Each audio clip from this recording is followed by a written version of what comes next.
At the end of last lecture, I asked you which of these was going to be the outcome for me pulling on a cart with a steady force. So now let's see which it is. So let's see the cart pull now and see what the cart does.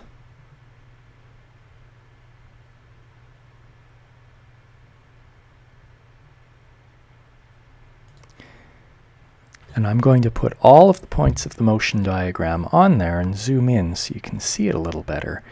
And you see that is definitely speeding up. Perhaps even more convincingly, here's the position versus time data generated straight out of that motion diagram. And that's clearly speeding up. You can see the curve of the graph. So me pulling on the cart with a fairly steady force made it speed up. And so we can now start to answer this question of what do forces do. Forces cause accelerations. And we're going to keep coming back to this over and over again, and we're going to be more and more specific about exactly what we mean by this. And, every now and then a student will ask, hey, professor, is that last thing you just said really important? Well, this one, yeah, this one's pretty important. Now we come to this other question. What happens when there are no forces? Now you may think that when there's no force, it means the thing doesn't move. Or you may think that when there's no force on an object, if it's moving, then that means it'll slow down. And those are both fairly natural things to believe. In your everyday experience, if you're pushing something and you stop pushing, it stops, right? Get up right now, push a chair across the floor. When you stop pushing, it stops moving. But does it stop immediately? Well, if you're not on a carpeted floor, it probably doesn't. It'll slide for a little while before it stops.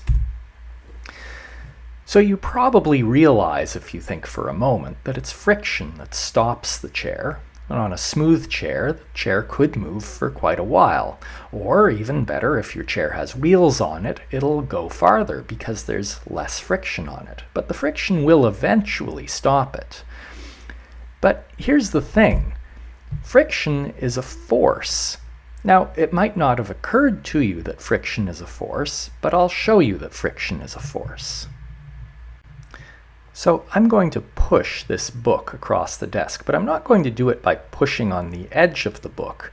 I'm going to put my hand on top of the book and push it back and forth with my hand there. Now that means I'm using friction between my hand and the book to push it.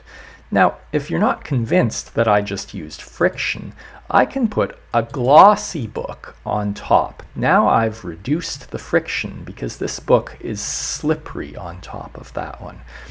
And with the reduced friction, now I can't push the great big physics book anymore.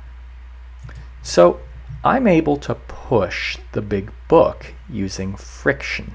And so friction is a push or a pull. And therefore it's a force. Now you may not like this definition of a force as a push or pull, and frankly I don't either. It's awfully vague, but it can be useful sometimes for just recognizing what a force is. So now that we've established that friction is a force, that tells us that the chair pushing experiment really doesn't answer our question about what happens when there are no forces acting on something.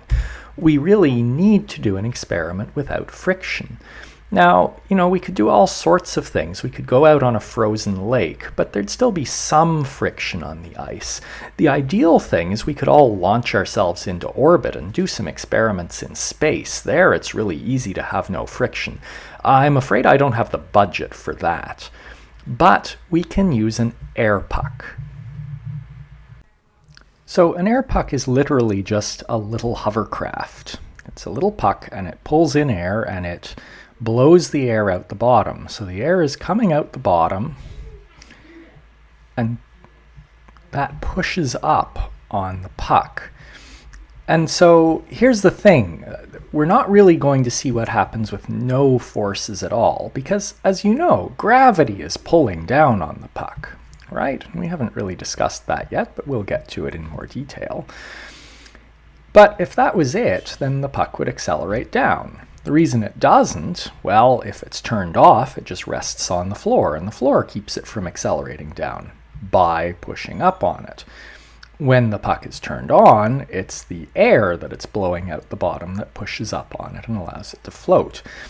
But hopefully that can convince you that we can ignore those because they cancel each other out. If you just leave the puck alone, it'll just hover there in place. So I'm going to push on the puck, and then I'm going to let go. And we're going to see how it moves after I've let go. And we're trying to answer two questions here. First of all, is this the experiment we're looking for? Does it show us what we want, motion with no force? Now, you may have a sneaking suspicion that after I let go, that there's some force that persists in the direction of motion. And what would that look like? Well, we know what a force in the direction of motion does. It would cause the puck to speed up. So if the outcome of the experiment is that the puck speeds up, then we have to conclude two things. One, we would have to conclude that this is not the experiment we're looking for. Two, we would have to conclude that I am a Jedi. Okay, because if I can exert a force on the puck after it's left my hand, okay, if I can exert a force on it when I'm not touching it, then I am clearly a Jedi. All right, so that's the outcome of the experiment I'm hoping for, because that would be really cool. Okay, but on the other hand, if we see something else, okay, if the puck slows down or moves at constant speed or moves at constant speed and then slows down, then that's going to be an experiment we're looking for. And it's going to answer for us this question of what does the motion look like with no force acting on it? So once again, if you're just looking at this on YouTube, pause the video, write down which you think is correct. I hope you think I'm a Jedi. And then go on to the next video, which will answer the question. And in the next video, what you'll see first is the puck going across the screen. I'll be just off the screen to the left, having given it the push, and we'll look at how it moves. If you're in the course and you're doing this from the Moodle, then it's going to get you to answer this question before taking you to the next lecture.